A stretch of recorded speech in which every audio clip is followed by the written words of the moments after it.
حضرت سیدنا عثمان غنی رضی اللہ تعالیٰ عنہ کی حیات مبارکہ کے حوالے سے چند باتیں آج گفتگو کا عنوان ہے۔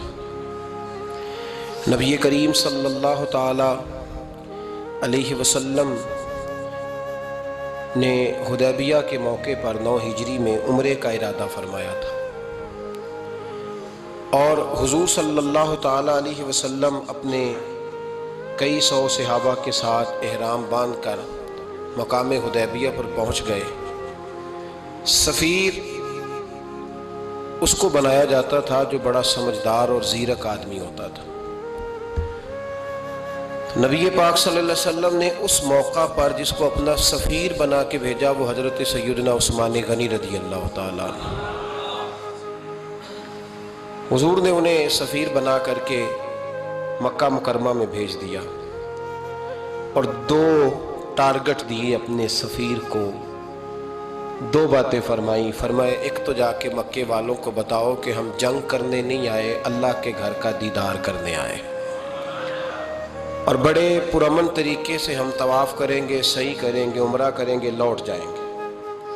یہ ہمارا واحد ایجنڈا ہے، اس کے علاوہ کوئی پروگرام نہیں ہے۔ اور دوسرا انہیں یہ بتاؤ ان لوگوں کو جو ایک زمانے سے مکہ مکرمہ میں کفار مکہ کے ظلم سہ رہے ہیں، ہمارے وہ غلام جو یہاں بڑی تکلیف میں ہیں، ان کو یہ خبر دے دو، عثمان انہیں میرا پیغام دے دینا کہ اب تمہاری مشکلات کے دن تھوڑے رہ گئے، اب بڑی جلدی اللہ تبارک و تعالی دین اسلام کو فتح عطا فرما دے گا۔ حضرت عثمان غنی تشریف لے گئے۔ جب حضرت عثمان غنی وہاں پہنچے تو کفار نے آپ کو روک لیا۔ انہوں نے کہا کہ آپ رکیے، دیر ہو گئی۔ ادھر ابو سفیان نے حضرت عثمان غنی رضی اللہ تعالیٰ عنہ کو یہ کہا کہ ہم نبی پاک صلی اللہ علیہ وسلم کو اور ان کے صحابہ کو عمرہ نہیں کرنے دیں گے، آپ اگر چاہیں تو وہ سامنے بیت اللہ شریف ہے، طواف کریں، آب زمزم پئیں، حجر اسود پہ جائیں، مقام ابراہیم پہ جائیں، صفا مروہ کریں، آپ چاہیں تو کر لیں۔ تو حضرت عثمان غنی رضی اللہ تعالیٰ عنہ فرمانے لگے میں تڑپ رہا ہوں کعبے کے طواف کے لیے، لیکن میں بیت اللہ کا طواف اسی وقت کروں گا جب آگے آگے مجھے میرے مصطفیٰ کریم نظر آئیں گے صلی اللہ تعالیٰ علیہ وسلم۔ لوگ آج پوچھتے ہیں کہ بغیر مدینہ شریف جائے حج مکمل نہیں ہوتا۔ میں نے کہا مدینہ شریف کے بغیر حج ہو جاتا ہے، پر مدینے والے کے بغیر نہیں ہوتا، اس لیے کہ حضور نے فرمایا صحیح مسلم میں خذوا عنی مناسککم، حج کے طریقے مجھ سے سیکھو۔ اللہ نے تو کہہ دیا حج کرو، تفصیل تو بتائی نہیں، تو اب آپ کو حضور سے سیکھنا پڑے گا۔ مدینے کے بغیر تو شاید حج ہو جائے، پر مدینے والے کے بغیر حج نہیں ہوتا۔ حضرت عثمان غنی رضی اللہ تعالیٰ عنہ ہمیں لگے میں طواف ضرور کروں گا، پر اس وقت کروں گا جب مجھے حضور آگے آگے نظر آئیں گے۔ ادھر ایک شخص نے حضور کی بارگاہ میں بھی کہا اپنوں کا نہ پتہ ہوتا ہے، دل بدستاور کے حج اکبر است۔ جو دل ہوتے ہیں نا، دل کو دل سے راہ ہوتی ہے۔ یہ کئی دفعہ جسم علیحدہ علیحدہ ہوتے ہیں، پر یہ اکٹھے دھڑک رہے ہوتے ہیں، تو دل کو راہ ہوتی ہے۔ عرض کی یا رسول اللہ صلی اللہ علیہ وسلم عثمان غنی تو طواف کر رہے ہوں گے، صفا مروہ میں ہوں گے، بڑی موج ہوگی، آب زمزم کھول کے پی رہے ہوں گے۔ حضور نے سامنے والے کا چہرہ غور سے دیکھا، فرمایا عثمان کو تم زیادہ جانتے ہو کہ میں زیادہ جانتا ہوں؟ یا رسول اللہ آپ ہی زیادہ جانتے ہیں۔ فرمایا پھر فکر نہ کرو، عثمان میرے بغیر طواف نہیں کرے گا۔ بات ختم ہو گئی، میرے بغیر عثمان طواف نہیں کرے گا، ختم ہو۔ اب کسی نے افواہ پھیلا دی کہ حضرت عثمان غنی کو شہید کر دیا گیا۔ نبی پاک علیہ السلام تک بھی خبر آئی۔ حضور جانتے تھے ہمارا دل نہیں کرتا کوئی انتشاری بات کرنے کو، لیکن جب لوگ کرتے ہیں تو پھر دل کو تکلیف ہوتی ہے۔ اب یہاں سب نے لکھا ہے کہ نبی پاک صلی اللہ علیہ وسلم کو خبر ملی، حضور پریشان ہوئے، صحابہ کو مشورے کے لیے بھی بلایا، بیعت رضوان بھی ہوئی۔ اگر علم غیب ہوتا، یہ سارا کچھ نہ ہوتا، اور میں نے کہا خدا کے بندے اگر حضور اپنا علم غیب اس وقت ظاہر کرتے تو حضرت عثمان کے لیے قرآن کی آیتیں نہ نازل ہوتی، اس بیعت کے تذکرے نہ ہوتے۔ ہر بات پہ لوگ معاذ اللہ تعالیٰ. اب دیکھیے نا یہاں یہ جملہ چھوڑنے کی کیا ضرورت ہے؟ تم قوم کو کیا دے رہے ہو؟ لوگوں کو کیا بتا رہے ہو کہ نبی پاک علیہ السلام اندھیرے میں بیٹھ کے فیصلے کر رہے تھے؟ کیا بتا رہے؟ آج انٹیلیجنس کی رپورٹس بتا دیتی ہیں کہ وہ فلاں کس طرح کا ماحول ہے اور آپ نے کس طرح کرنا ہے، تو تمہیں اپنی خفیہ ایجنسیوں کے مطابق تم فیصلہ کرو تو کہتے ہو ہم بھئی اندھیرے میں فیصلہ نہیں کر رہے، ہمیں رپورٹ ہے تو فیصلہ کر رہے ہیں. اور نبی پاک علیہ السلام کے بارے میں تم لوگوں کو یہ بتا رہے ہو کہ حضور اندھیرے میں فیصلہ کر دیتے تھے، پتہ ہی نہیں تھا. کس طرح کی بات کرتے ہو؟ میرے محبوب پاک علیہ السلام فرماتے ہیں کہ اللہ تبارک و تعالیٰ نے مجھے اس طرح کا علم عطا فرمایا ہے کہ جو تمہارے ذہن میں ہو مجھ سے پوچھو، میں فوراً تمہیں جواب دوں گا. لیکن لوگ اڑ گئے ہیں، کیا کیا جائے؟ اور عجیب فلسفہ ہے. یہاں بھی گرہ لگا دی، پتہ ہوتا تو یہ سارا. اور میں نے کہا خدا کے بندے اگر یہ سارا کچھ نہ ہوتا تو پھر یہ آیتیں کیسے نازل ہوتی؟ پھر صبح قیامت تک حضرت عثمان غنی کی عظمتوں کا کیسے پتہ چلتا؟ جب خبر ملی نا کہ حضرت عثمان غنی کو شہید کر دیا گیا تو حضور نے صحابہ کو بلایا، فرمایا آؤ میری بیعت کرو. حالانکہ بیعت پہلے ہو چکی، آؤ دوبارہ بیعت کرو. یا رسول اللہ کس چیز کی بیعت کرنی ہے؟ تو نبی پاک نے فرمایا میرے ہاتھ پہ بیعت کرو کہ ہم عثمان غنی کے خون کا بدلہ لیے بغیر یہاں سے جائیں گے نہیں. ہم عثمان کے خون کا بدلہ لیے بغیر یہاں سے جائیں گے. اور حوالہ کسی نے دیکھنا ہو علامہ اسماعیل حقی کا تو میں دکھاؤں گا. جس شخص نے دوڑ کر سب سے پہلے نبی پاک کی بیعت کی وہ مولا علی شیر خدا تھے. کہ یا رسول اللہ جانے نہیں عثمان کا خون کا بدلہ لیے بغیر. سب سے پہلے شیر خدا آگے بڑھے. آج لوگ انہی لوگوں میں اختلاف دکھانے کی کوشش کرتے ہیں، صحیح لا حاصل کرتے ہیں. سب سے پہلے دوڑ کر حضرت شیر خدا آگے بڑھے کہ حضور میں بیعت کرتا ہوں. نبی پاک نے صحابہ کے ہاتھوں میں بیعت ہو رہی ہے. یہ وہ والا واقعہ نہیں جو اس چوک میں پیش آیا تھا، یہ وہ والا واقعہ نہیں جو میرے ساتھ ہوا تھا تو میں آپ کو سنا رہا ہوں. یہ وہ والا واقعہ ہے جو رب کو اتنا پسند آیا کہ اللہ نے قرآن پاک میں بیان فرما دیا ہے. اس کی اہمیت کا اندازہ لگائے کہ رب کریم کو اتنا محبوب ہے یہ انداز کہ قرآن میں بیان کیا. ایک درخت تھا، کانٹوں والا درخت، اس کو شارحین نے لکھا ہے. کچھ لوگ کہتے ہیں بیری کا درخت تھا. نبی پاک درخت کے نیچے بیٹھ گئے، فرمایا بیعت کرو سارے. کن کے لیے بیعت ہو رہی ہے؟ حضرت عثمان غنی کے لیے. ایک بیعت دین کے لیے ہوئی، قرآن کے لیے ہوئی، حدیث کے لیے ہوئی، اللہ کی توحید کے لیے. اور آج نئے سرے سے بیعت ہو رہی ہے. کس کے لیے؟ بول کے بتائیے. حضرت سیدنا عثمان غنی رضی اللہ تعالیٰ عنہ. اس شخص کی عظمت کا کوئی اندازہ کر سکتا ہے جن کے لیے نبی پاک نے خاص کر کے تخصیص کر کے ایز اے اسپیشل بیعت لی. اور صحابہ نے جب بیعت کی تو اللہ کو اتنی پسند آئی کہ قرآن مجید کی سورہ فتح کی آیت نمبر 18 میں بیان کیا. فرمایا لقد رضی اللہ عن المؤمنین اذ یبایعونک تحت الشجرہ. فرمایا محبوب تحقیق اللہ ان مومنوں سے راضی ہے جو درخت کے نیچے آپ کی بیعت کر رہے تھے. تحقیق اللہ ان سے راضی ہوا، ان ایمان والوں سے جو درخت کے نیچے آپ کی بیعت کر رہے تھے. درخت کے نیچے تحت الشجرہ. قرآن مجید کے الفاظ اگر آپ غور کریں گے تو آپ کو حضرت عثمان غنی کی عظمت کا پتہ چلے گا اور اس واقعے کی حساسیت کی آپ کو سمجھ آئے گی کہ بیعتیں تو مسجد میں بھی ہوئی لیکن نام لے کے نہیں کہا محبوب جنہوں نے مسجد میں بیعت کی. نام لے کے نہیں کہا، حالانکہ وہ بیعتیں بھی اللہ کو بڑی محبوب ہے. بیعتیں تو میرے بھائی نبی پاک نے بیت اللہ شریف کے پاس بھی کی، مسجد نبوی میں بھی کی، لیکن یہاں نام لے کر کوئی بھول نہ جائے. کسی نے کہہ دینا تھا کوئی اور بیعت تھی جی، لوگ شرع کر رہے ہیں نا مرضی، وہ تو کسی اور کی بیعت. نام لے کے کہا محبوب تحت الشجرہ. وہ جو درخت کے نیچے بیعت ہوئی، وہ جو بیعت درخت کے نیچے ہوئی اور جنہوں نے بیعت کی لقد رضی اللہ عن المؤمنین. تحقیق اللہ ان مومنوں سے راضی ہو گیا. اللہ ان مومنوں سے. صحیح بخاری صحیح مسلم میں صحابہ نے پوچھا یا رسول اللہ اللہ کس طرح راضی ہوا ہے؟ فرمایا آج جس نے میرے ہاتھ پہ بیعت کی ہے رب کریم نے وعدہ کر لیا ہے سب کو جنت عطا فرمائے گا. جنتی ہو گئے سارے. حضرت عثمان غنی رضی اللہ تعالیٰ عنہ کی یہ عظمت، یہ شان قرآن پاک نے بیان کر دی کہ حضرت عثمان کے نام پر صحابہ جمع ہوئے. اللہ تبارک و تعالیٰ نے اس واقعے کا ذکر قرآن مجید میں فرما دیا. میرے عزیز دوستو، حضرت عثمان غنی کو اللہ نے بڑی شان عطا فرمائی، بڑا مرتبہ دیا، بڑے حسین و جمیل، بڑے خوبصورت آدمی تھے۔ دیکھو نا کیا شان ہے حضرت عثمان ذی النورین۔ یہ ذی النورین کا کیا معنی ہے؟ دو نور کون ہے؟ حضور کی دو صاحبزادیاں۔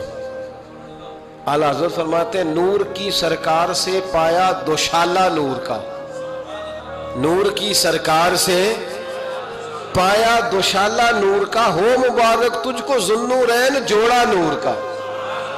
دو نوروں والے حضرت عثمان غنی۔ ایک بیٹی کا نکاح کیا، وہ وصال کر گئی تو محبوب نے دوسری بیٹی کا بھی نکاح کر دیا۔ یہ جو بیچارے پراپوگنڈے والے ہوتے ہیں نا، یہ پہلے دن سے صرف پراپوگنڈے میں ہی ہیں، یہ نہ محب بن سکے نہ محبوب بن سکے۔ ان کا نہ کوئی اپنا ہوا نہ انہیں کسی نے اپنایا، یہ پراپوگنڈے والے ہی ہیں، ساری زندگی چیم گوئیاں، کانوں میں باتیں، اپنا اپنا مزاج ہے نا جی، جس کے حصے میں جو ڈیوٹی آئی۔ کچھ لوگ وہاں بھی منافقین چیم گوئیاں کرنے لگے، دوسری بیٹی بھی دے دی، دوسری بیٹی بھی دے دی، دوسری بیٹی بھی دے دی۔ محبوب کے کانوں تک آواز گئی، فرمایا زیادہ باتیں نہ کرو، میری 40 بھی ہوتی۔ وہ ختم ہو گئی بات، تم 2-3 کی بات کرتے ہو۔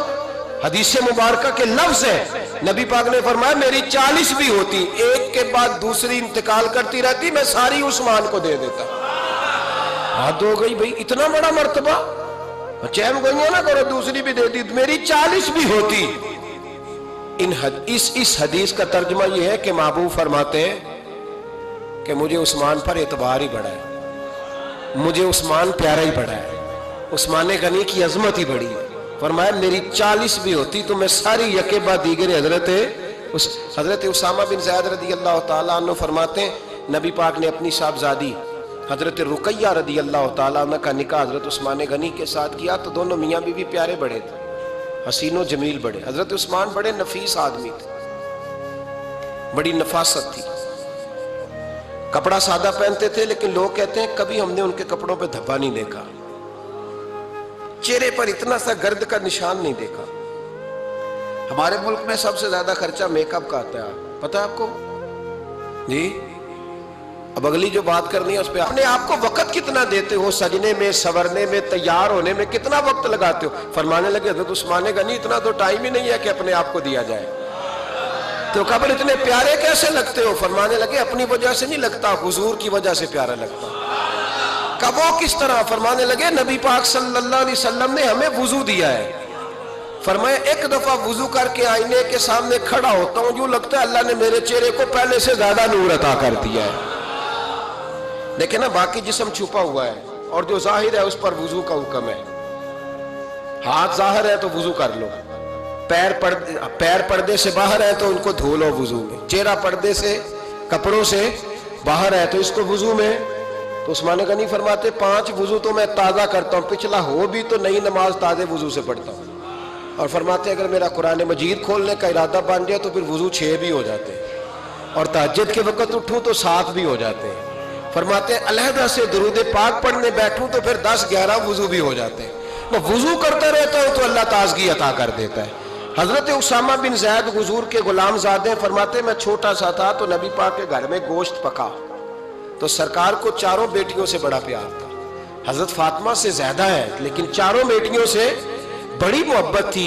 حضرت رقیہ اور جناب عثمان غنی کے گھر میں اسامہ بن زید کہتے ہیں حضور نے مجھے سالن دینے بھیجا، میں چھوٹا سا تھا اور ابھی پردے کی آیتیں بھی نہیں آئی تھیں، حکم بھی نہیں آیا تھا۔ کہتے ہیں میں سالن دینے گیا، واپس آیا تو میں نے ان دونوں کو بیٹھے دیکھا تو میں نے اتنے حسین میاں بیوی کبھی دیکھے نہیں تھے، اور میری طبیعت کھل اٹھی۔ فرماتے ہیں جب واپس آیا نا، سرکار نے میرا چہرہ دیکھا، میں نے تو بات کرنی نہیں تھی، حضور نے چھیڑ دی۔ فرمایا میری بیٹی اور داماد کو دیکھ کے آئے ہو؟ یا رسول اللہ دیکھ آیا ہوں۔ فرمایا ایسا حسین جوڑا دنیا میں کبھی دیکھا ہے؟ کہا یا رسول اللہ اللہ کی عزت کی قسم کبھی دیکھا ہی نہیں۔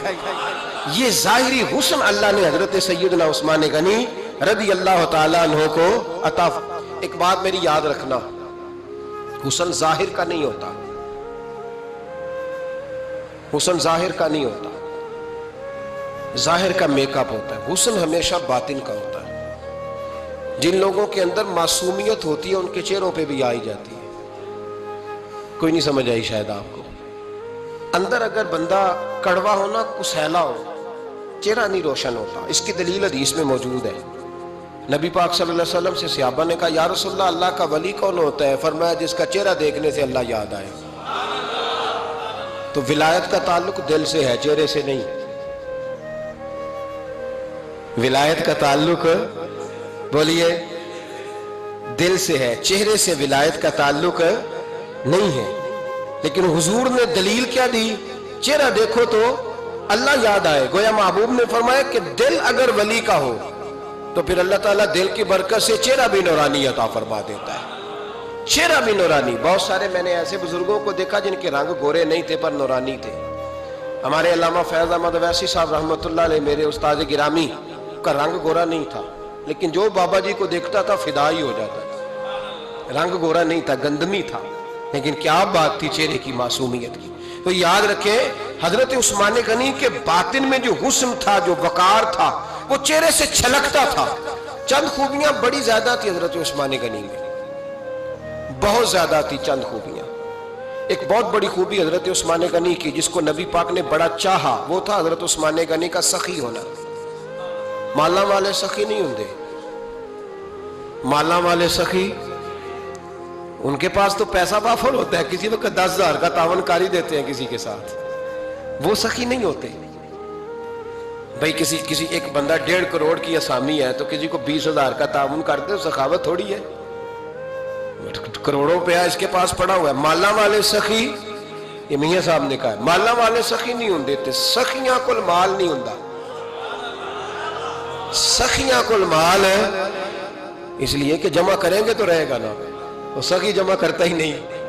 مالا والے سخی نہیں ہوندے. سخیاں کل مال نہیں ہوندا. ایتھے اوتھے دوویں جہان نہیں، سخی کنگال نہیں ہوندا. حضرت عثمان غنی رضی اللہ تعالیٰ عنہ فرماتے ہیں کہ جس دن حضور نے تبوک کے لیے جیش اسرا کے لیے اعلان کیا نا، تو حضرت عثمان غنی فرماتے ہیں کہ حضرت ابو بکر صدیق تو سارا مال لے آئے تھے، جناب عمر آدھا لے آئے تھے، مولا علی شیر خدا نے جی کھول کے دیا تھا، لیکن 800 گھوڑے بما پالان کی ضرورت تھی. یعنی 800 فوجیوں کا خرچہ. اپنے لفظوں میں بات کر رہا ہوں.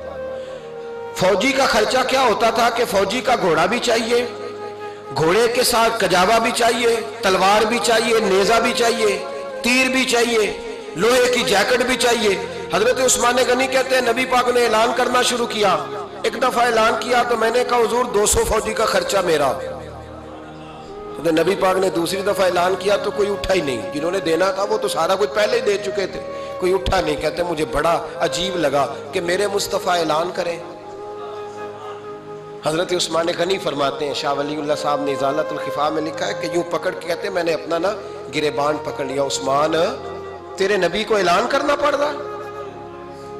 کہتے 1000 فوجی کا خرچہ چاہیے تھا، 1000 کا. عثمان کہتے تیسری دفعہ حضور نے اعلان کیا تو کہا یا رسول اللہ 200 اور ڈال لے. سنو سخی کس کو کہتے ہیں. حضرت عثمان غنی رضی اللہ تعالیٰ عنہ فرماتے ہیں میرے پاس کل خرچہ میرے پاس 800 فوجیوں کا تھا. میں سارا کچھ بھی گھر سے لے آؤں تو 1000 میں پھر بھی پورا نہیں کر سکتا تھا. لیکن جب نبی پاک نے چوتھی دفعہ کہا نا کہ اٹھو بھائی ابھی خرچہ چاہیے، عثمان کہتے ہیں مجھے لگتا تھا میرے گریبان پھٹ جائے گا. یار میرے محبوب کو اعلان کرنا پڑ رہا ہے. عثمان غنی فرماتے میں اٹھ کے کھڑا ہوا. میں نے کہا حضور اب آپ نے اعلان نہیں کرنا، آپ 1000 ہی میرے کھاتے میں ڈال دیں، میں سب کا بندوبست کرا دوں گا. فرماتے میں نے 200 فوجی کا خرچہ پکڑ دکڑ کے پورا کیا. 200 کا خرچہ. غریب اصل میں اللہ سے تجارت نہیں کرتا اس لیے امیر نہیں ہوتا. غریب اللہ سے تجارت کرے نا، اللہ سے، اس کے رستے میں 200 دے کے 70 گنا کی امید رکھے یہاں بھی وہاں بھی، پھر امیر ہو جائے. یہ تجارت نہیں کرتا، یہ کہتا ہے اللہ کے رستے میں امیر خرچ کریں گے، میری نہیں ڈیوٹی. حضرت عثمان غنی کہتے ہیں میرے پاس 800 کا بندوبست تھا، میں نے 1000 کا دیا.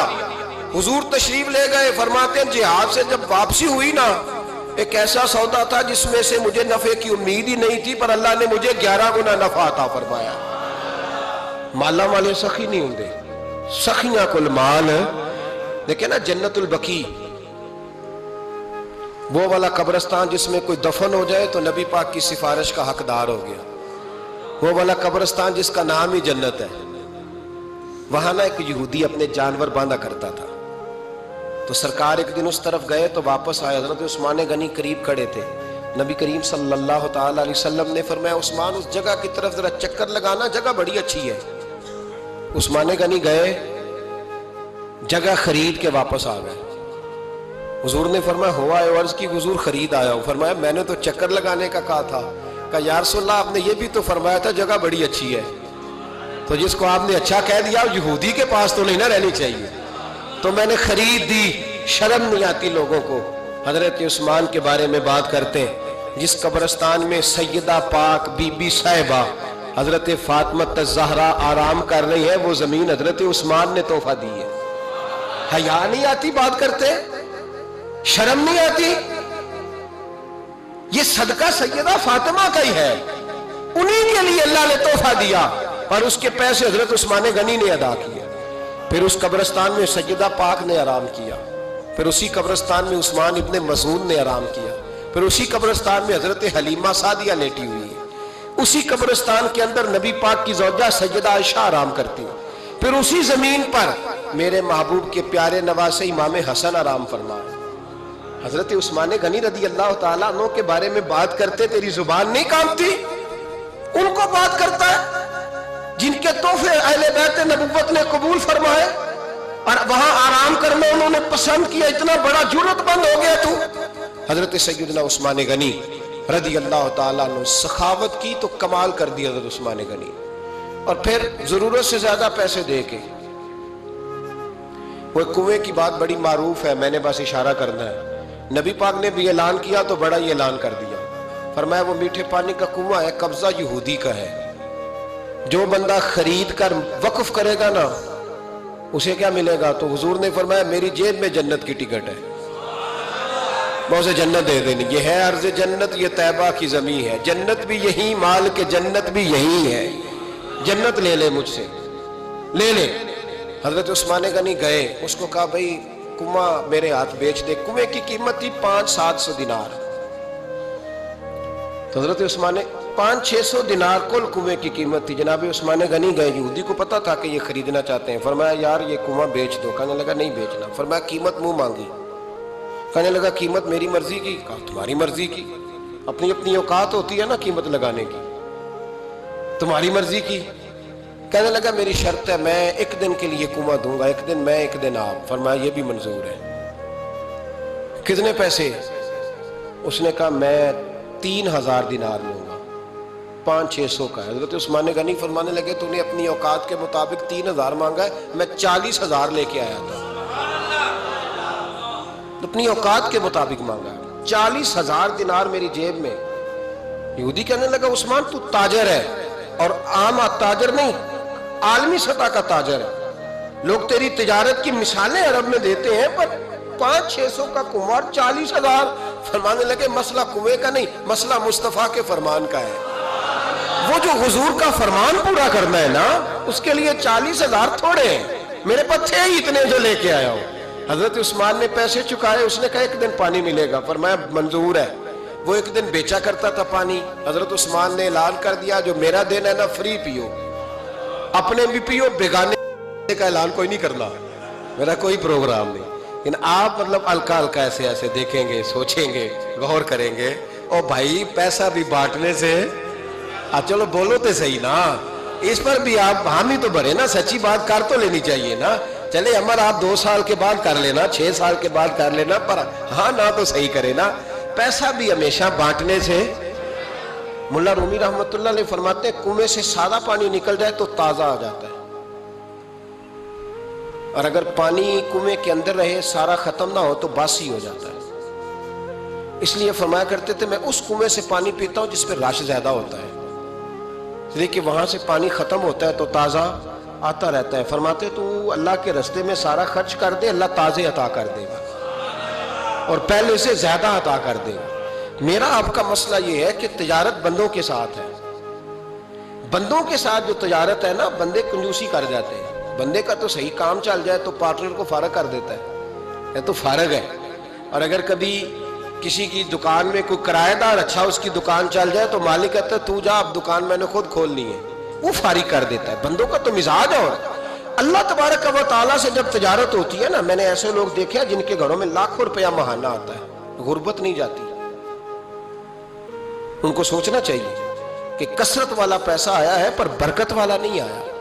حضرت عثمان غنی رضی اللہ تعالیٰ عنہ فرماتے ہیں کہ پہلے بھی میں بڑا تاجر تھا، لیکن جب سے مصطفیٰ کے نام پر خرچ کرنا شروع کیا، پھر کہاں سے آیا، کب، اور بڑی سیانی بات فرماتے ہیں۔ آپ فرماتے ہیں میں کلمہ پڑھنے سے پہلے تجارت کو وقت زیادہ دیتا تھا، اور مسلمان ہونے کے بعد میں نے تجارت کو ٹائم تھوڑا دیا، پر اللہ نے روزی مجھے زیادہ عطا فرمائی۔ اس لیے برکت پر ہماری توجہ نہیں رہی، غیبی خزانوں پر خیال ہم نے چھوڑ دیا ہے۔ غیبی خزانوں سے جو چیز ملتی ہے وہ زیادہ ملتی ہے، جو مادی ذرائع سے ملتی ہے وہ چیز کم ہوتی ہے۔ حضرت عثمان غنی پر الزام لگا جب آپ کا دور حکومت تھا، یہ یاد رکھیں کہ سب سے زیادہ الزامات حضرت عثمان غنی پہ لگائے گئے۔ جن بندوں کے قد کاٹ زیادہ ہوتے ہیں ان کے خلاف پراپوگنڈے بھی لمبے چوڑے ہی ہوتے ہیں۔ بڑی بات یاد رکھنا، کہا گیا کہ حضرت عثمان لوگوں کو نوازتے بڑا دیتے حضرت عثمان غنی۔ تو حضرت عثمان غنی فرمایا کرتے تھے حکمران تو میں آج بنا ہوں تو میں تو پہلے بھی بڑا دیتا تھا، وہ کس خزانے سے دیتا تھا؟ آپ جواب دیا کرتے۔ دیکھیں ذرا، لاکھوں لوگ حج کرنے آتے تھے، پر حضرت عثمان غنی حج کرنے جاتے تو اعلان کر دیتے کہ کوئی حاجی حج کے موقع پر آ کے کھانا نہ پکائے، سب کو کھانا عثمان غنی اپنی جیب سے دیا کریں گے۔ منا میں لنگر کھانا ہوتا تھا حضرت عثمان غنی کا، منا میں فرماتے تھے کھاؤ حاجیو جتنا کھا سکتے ہو۔ اور پھر حضرت عثمان غنی کا اعلان تھا، خدام کو کہتے تھے میں آخر میں کھاؤں گا، پہلے میرے سارے آنے والے حاجیوں کو کھلایا جائے۔ ایک مجھ سے ایک دوست نے سوال پوچھا 4-5 دنوں کے، کچھ سوال ایسے ہوتے ہیں جو بندے کو چوراہے پہ لا کے کھڑا کر دیتے ہیں، زندگی میں نہ بھولنے والے سوالات ہوتے ہیں۔ ایک شخص نے سوال پوچھا، کہنے لگا اوکاڑے دینی اور مذہبی گھرانہ ہے، اوکاڑے سے تعلق ہے، میرے ساتھ محبت کا رشتہ ہے۔ کہنے لگے بیٹی کی شادی کر دی ہے راولپنڈی میں، آپ کی بھی بیٹیاں ہیں، میری بھی بیٹی ہے، بیٹی کی شادی کر دی ہے راولپنڈی میں، اب بچی چند دن رہنے آئی ہے، پوچھنا یہ ہے کہ نماز پوری پڑے گی کہ قصر پڑے گی؟ تو میرا تو اس نے کام کر دیا، حد ہو گئی، رو کے برا حال۔ میں نے کہا یار تو بند کر دے فون، رات کو بتاؤں گا۔ کیا پوچھ لیا یار تو نے؟ بیٹی مسافر نہیں ہوتی، بیٹی تو مہرانی ہوتی ہے باپ کے گھر کی، اور بیٹی مطلب کیسے بتاؤں کہ دل کرتا ہے کہ بیٹی وہ صرف ہنسے، وہ روئے کبھی نہ، یہ دعا ہوتی ہے۔ تو نے اتنا بڑا سوال کیوں کیا؟ بہرحال علماء کو کچھ چیزوں کے جواب دینے پڑتے ہیں۔ میں نے کہا میں رات کو بتاؤں گا۔ رات کو پھر فون آیا کہ آپ تو بڑی جلدی جواب دینے کے عادی ہیں، تو دیر کیوں کر دی؟ تو میں نے کہا یار جواب تو میرے پاس تھا لیکن ہمت نہیں تھی ابھی۔ تو میں نے کہا کہ اگر تو بیٹی آئی ہے والد کے گھر میں اور ابا جی کا پروگرام ہے اسے جائیداد میں سے حصہ دینے کا، تو پھر تو بیٹی نماز پوری پڑے گی، لیکن اگر ابا جی نے علیحدہ کر کے انگوٹھا لگوانا ہے تو پھر بیٹی مسافر ہے۔ اگر ابا جی نے اس کو علیحدہ کر کے انگوٹھا لگوانا ہے نا کہ دے دے بھائیوں کو، خیر ہے تیری شادی پہ خرچہ کر دیا ہے، اگر ابا جی کے دل میں نے کہا یہ ابے سے فتویٰ پوچھ لو، اگر ابا جی کے دل میں چور ہے نا کہ بیٹی کو دینا کچھ نہیں، تو پھر بیٹی نے نماز قصر پڑھنی ہے، اس لیے کہ پھر وہ وہاں حصے دار۔ اس کی دلیل حضرت عثمان غنی رضی اللہ تعالیٰ عنہ حج کے لیے تشریف لے گئے، تو لوگوں نے حضرت عثمان غنی سے کہا کہ نبی پاک بھی قصر نماز پڑھتے تھے، حضرت عمر بھی حج کے موقع پر قصر پڑھتے، حضرت ابو بکر بھی، آپ کیوں پوری پڑھتے؟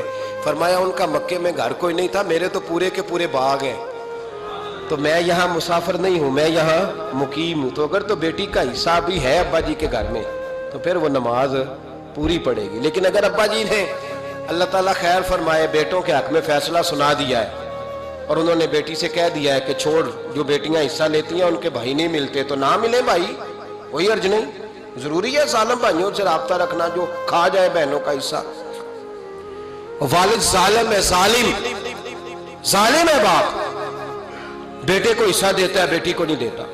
اور یہ 1.5 مربے والے جاگیردار کی بات نہیں کر رہا جس کا 4 مرلے کا مکان ہے، اس کی بیٹی کا بھی حصہ بنتا ہے۔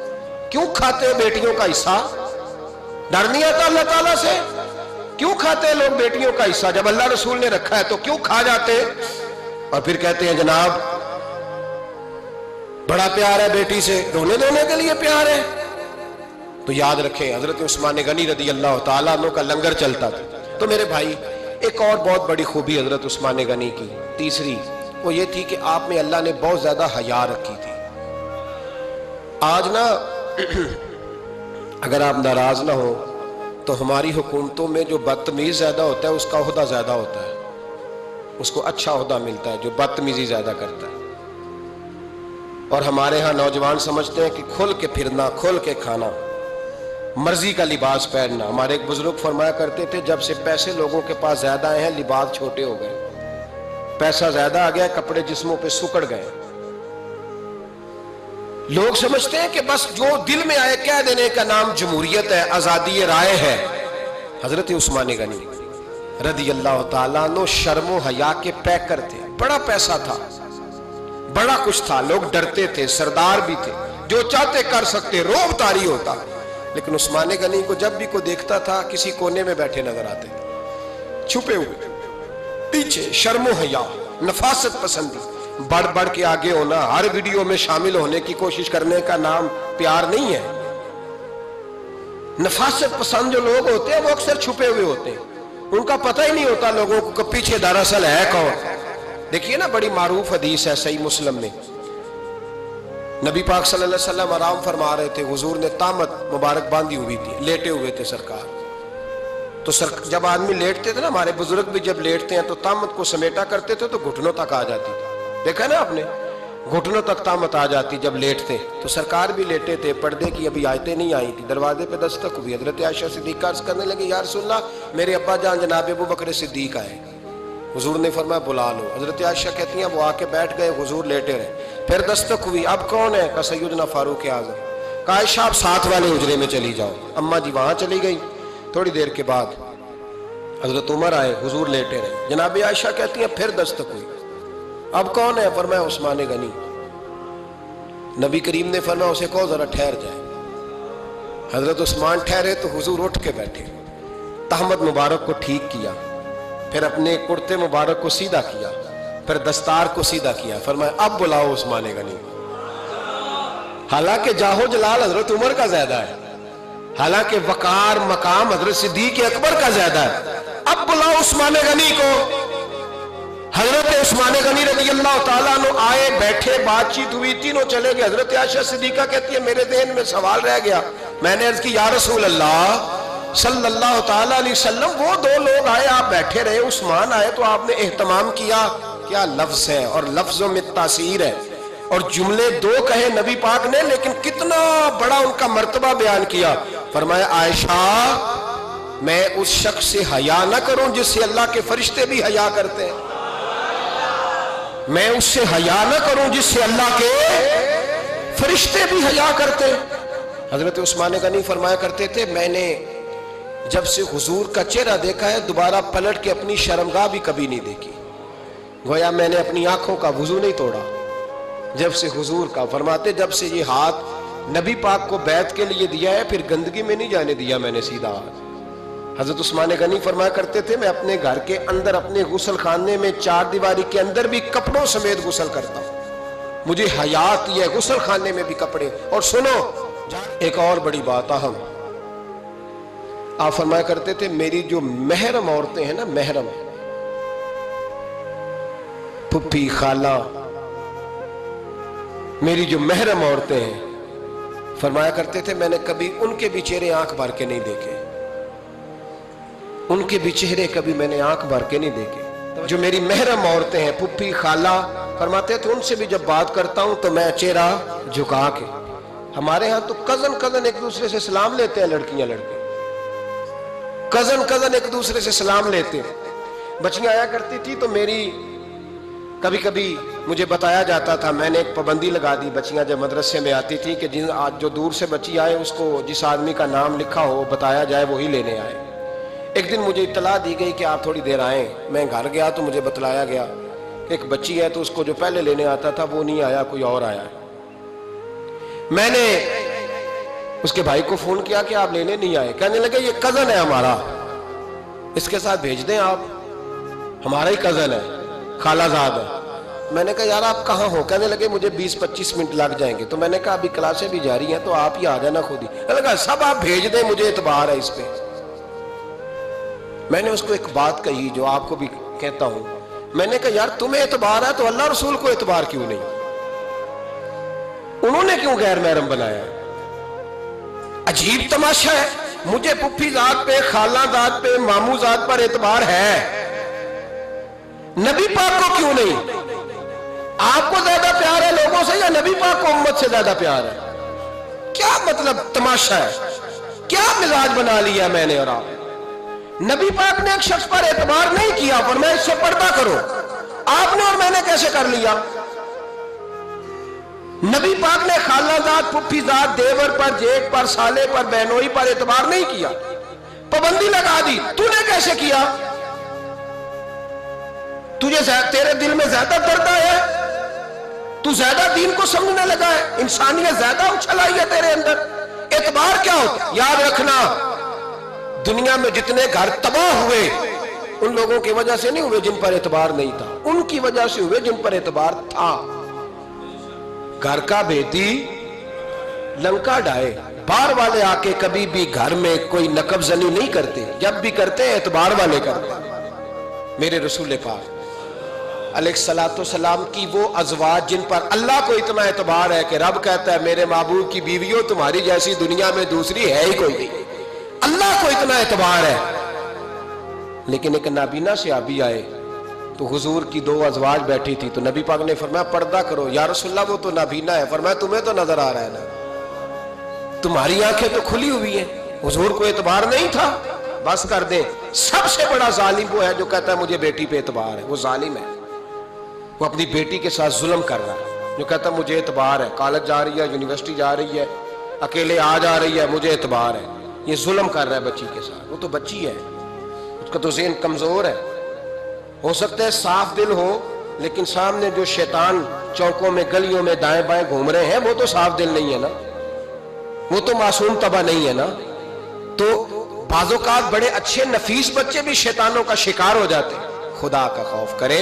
حضرت عثمان غنی کی زندگی, حضرت عثمان فرماتے ہیں جو محرم عورتیں تھیں ان کی طرف بھی آنکھ بھر کے نہیں دیکھا, اس لیے کہ وہ خاتون ہے, میں مرد ہوں, میری حیا مانے. آج لوگوں کو شوق ہو گیا عورتوں کی مجلس میں دوڑ دوڑ کے جانا, وہاں بیٹھنا, وہاں وقت بتانا. پیرانے عظام کہتے ہیں کہ وہ درویشنیوں کے بیچ بیٹھے ہیں جی, باپ بیٹی ہوتے ہیں جی, مریدنی اور پیر. میں نے کہا کوئی نہیں ہوتے, اس رشتے پر استدلال ہے. اعلیٰ حضرت فرماتے ہیں واجب ہے پردہ پیر اور مریدنی کا, یہ پردہ واجب ہے.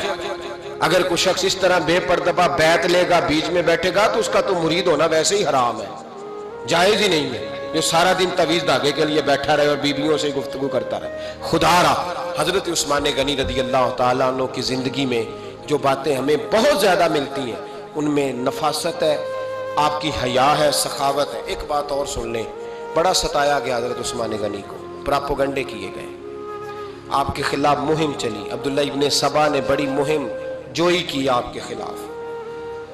یہودیوں نے مسلمانوں کا روپ دھار کر بڑا آپ کو ستایا, تکلیفیں دی. جی آپ اپنے رشتہ داروں کو بڑا دیتے ہیں, فرمایا کرتے تھے جیب سے دیتا ہوں, مال خزانہ سے نہیں دیتا.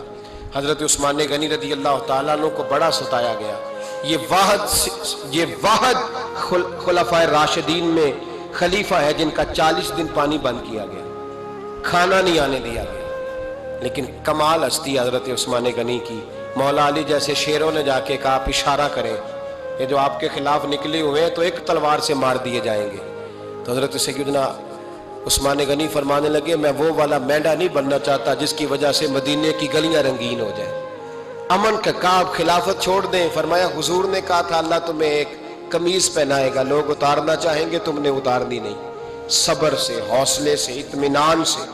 یہ وہ واحد ہستی ہے حضرت عثمان غنی, انہوں نے شہادت قبول کر لی لیکن تلوار نہیں چلنے دی, لوگوں کو ایک دوسرے کے گلے نہیں کاٹنے دی. وہ شخصیت ہے حضرت عثمان غنی کی, لیکن بڑا ستایا گیا, بڑا پراپوگنڈا. مجھے بتائیے اس کے بارے میں اللہ قرآن کی آیتیں نازل کر دے اور جس کے بارے میں مصطفیٰ کریم ایک بار نہیں تین بار جنت کی بشارت عطا کر دے. کوئی بندہ ہمیں تاریخ بتائے, حوالے دے, کہانیاں سنائے, تو ہم اس کی کہانیاں دیکھیں گے یا نبی پاک کا فرمان دیکھیں گے؟ بولے جا کے بولیں، جا کے. کسی کہانی پر کبھی بھی کان. بس ایک حدیث میں نے بڑی دفعہ سنائی ہے، پھر سناتا ہوں، ترمذی میں ہے. نبی پاک جنازگاہ تک گئے جنازہ پڑھنے. یا رسول اللہ فلاں آدمی انتقال کر گیا. جنازگاہ تک تشریف لے گئے جنازہ پڑھانے، لیکن جنازگاہ تک پہنچ کر محبوب نے فرمایا اس کا جنازہ نہیں پڑھانا. یا رسول اللہ کیوں؟ فرمایا اس لیے کہ یہ عثمان غنی سے بغض رکھتا تھا، تو حضور تو اس کا جنازہ نہیں پڑھتے. خبردار کسی داستان پہ کان نہ دھریں. عقلیں دوڑاتے پھرتے ہیں لوگ، ایسے ہوا تھا تو ویسے ہوا تھا تو اس نے کہا تھا تو اس نے کہا تھا. ہمیں اس کی اس کی نہیں خبر، ہمیں تو مصطفیٰ کا پتہ ہے. جو حضور نے جن کی شان بیان کر دی، ان کی شان پر ہم کسی تاریخ کا حوالہ مزید ضرورت محسوس ہے. بس اپنی طبیعت میں سادگی اور صفائی پیدا کریں، سخاوت پیدا کریں، حیا پیدا کریں. یہ حسن ہے. اس حسن کو حضرت عثمان غنی نے تقسیم کیا ہے. اللہ سمجھنے کی توفیق عطا فرمائے. آخر دعوانا.